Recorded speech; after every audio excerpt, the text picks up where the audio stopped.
You're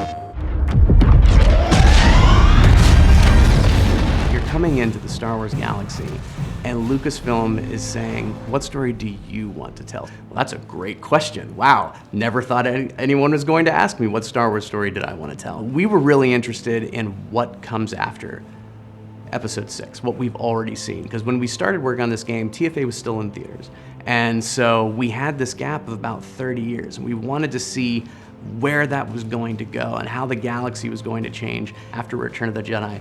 We were looking for something that would allow us to step into the Star Wars galaxy in a brand new way and kind of look at it from an angle that we had not experienced before. Seeing the Galactic Civil War from the vantage point of a stormtrooper. There are people in the Empire who were born into it, who grew up believing in its propaganda and actually thinking that this is a force for good in the galaxy, a force that's bringing order to chaos after the Clone War. Coming in where we do in the saga, right at the end of Jedi, as the Death Star is being destroyed.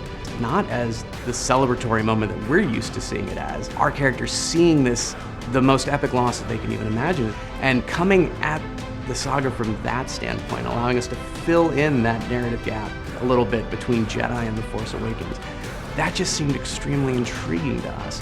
And so finding that avenue through Iden Versio, who's the commander of Inferno Squad, has been a joy. I am your commander, stand down!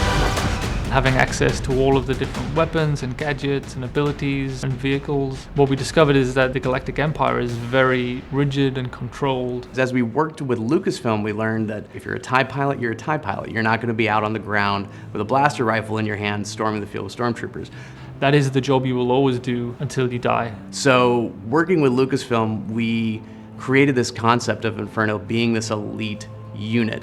And so they understood the player fantasy of Battlefront. It was about versatility. It's about somebody who can be a pilot in the skies and a trooper on the ground and know how to drive an AT-AT, know how to drive an AT-ST. They could be interchangeable in missions and do things that other units wouldn't necessarily be able to. It's about the contrast of these, epic scale kind of galactic events, but bringing it down to the personal level and making it, about soldiers surviving these situations.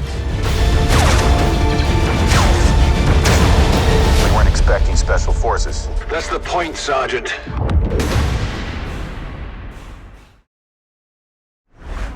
PlayStation